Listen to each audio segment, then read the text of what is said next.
Bom dia, pessoal. E aí, como foram de férias? Tudo bem? Já estão recebendo as videoaulas, não é? A gente vai ter que se acostumar por enquanto com isso, né? É o que a gente fala, é o que tem para hoje.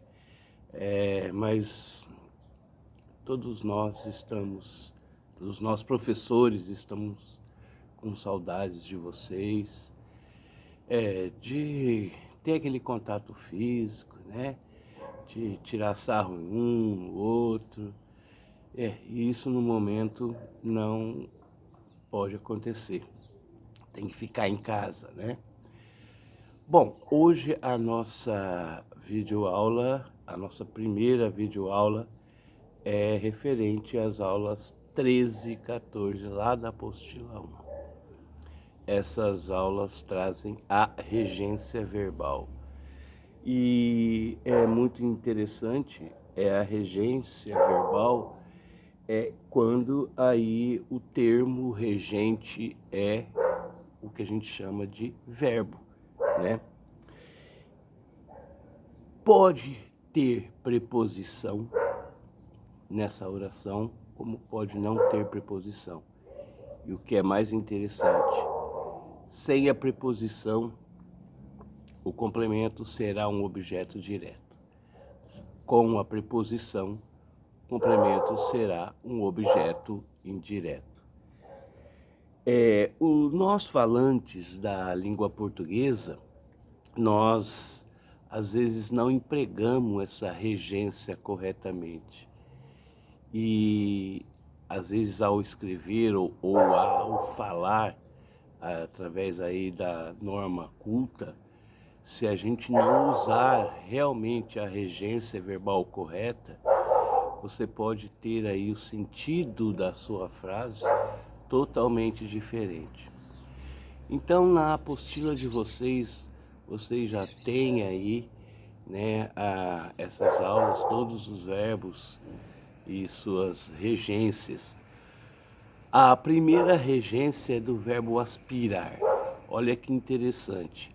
Aspirar a gente pensa, né? Muitas pessoas pensam que é só respirar, mas não é.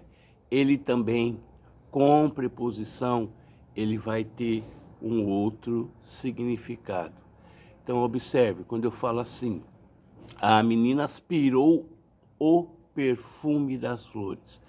Então, a menina, você tem o sujeito, aspirou é o verbo que vai, né, reger aí. Aspirou o quê? O perfume das flores.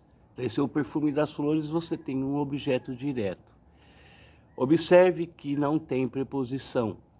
Então, esse aspirou o perfume sem preposição, ele dá sentido de cheirar. Agora, se você fala assim, o homem aspirava a um cargo melhor.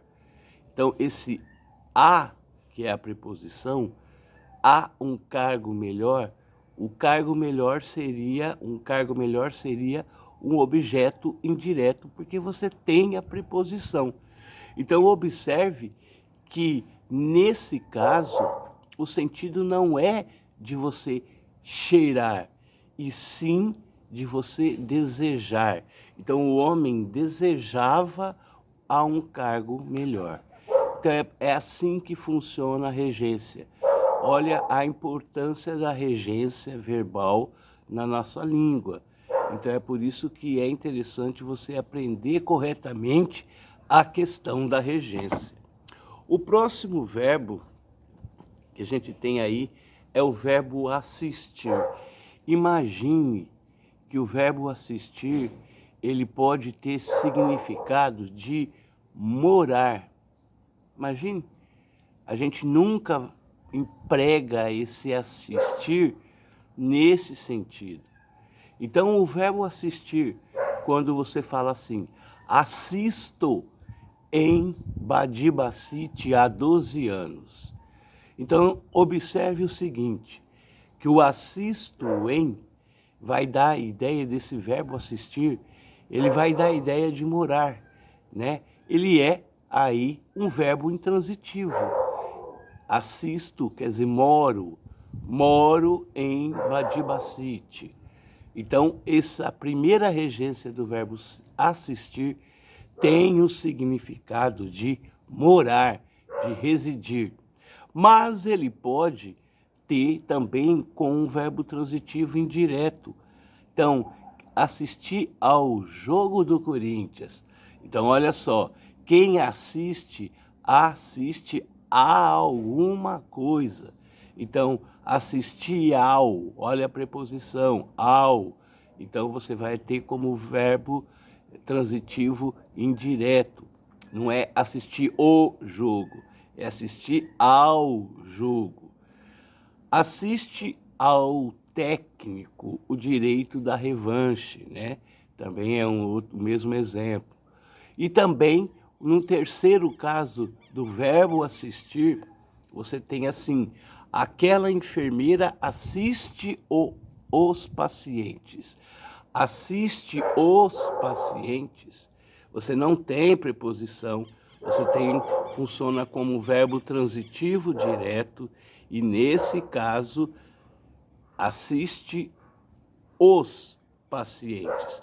Então dá a entender de que ajuda, de que socorre os pacientes, tá? O terceiro verbo na regência é o verbo agradar.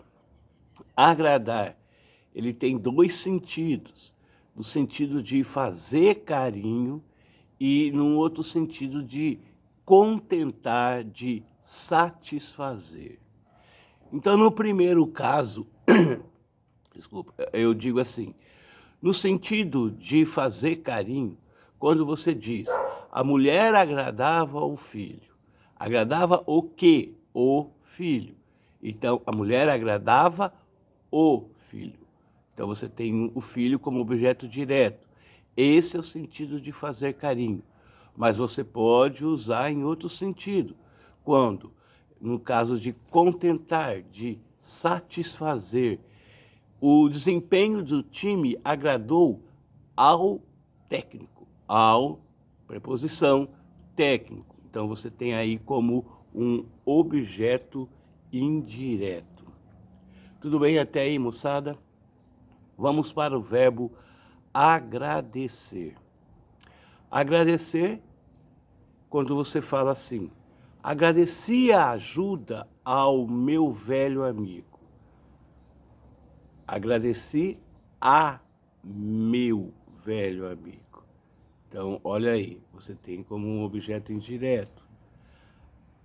Torcedores do Corinthians pagam um anúncio de jornal para agradecer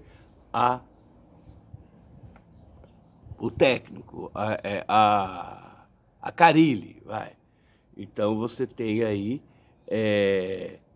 sempre com o verbo aí ou direto ou indireto.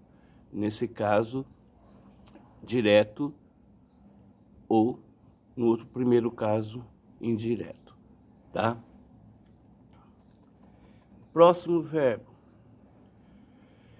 E aí a gente entra nos verbos que vão ter mais de uma regência verbal. Por exemplo, custar. O verbo custar, ele tem vários significados. Custar no sentido de ser custoso. Aí a tua avó fala assim, nossa, aquele menino é muito custoso. O que seria isso? Custoso é ser uma pessoa difícil. Então, você sempre tem que empregar com a preposição a. Custou aos governantes entender o problema das enchentes. Então, custou aos, aí como objeto indireto. Aí também pode ter um outro sentido, no sentido de acarretar, exigir. Então, você fala assim, o apartamento custou-me as economias. Então, isso aí já é outro sentido. Você não pode empregar o apartamento custou aos meus dinheiro, aos meus dólares. Não pode. Você tem que colocar aí como custou-me. tá? No caso aí, o apartamento custou a mim. E no sentido de ter um valor, de ter um preço. Aí sim ele é um sentido de objeto direto. Nos dois primeiros casos, não, de objeto indireto. Aqui ele vai ter como objeto direto, no sentido de ter de valor, de preço, né? Então, os imóveis custam caro. Os imóveis custam o quê? Caro. Então, observe aí que o verbo custar, ele pode significar ser difícil, ele pode significar acarretar, exigir e pode significar também o valor, o preço. Então, nesse último caso de valor de preço, você tem aí como objeto direto, tá? Na próxima videoaula, nós vamos continuar com os demais verbos e suas regências, tá bom? Um abraço a todos.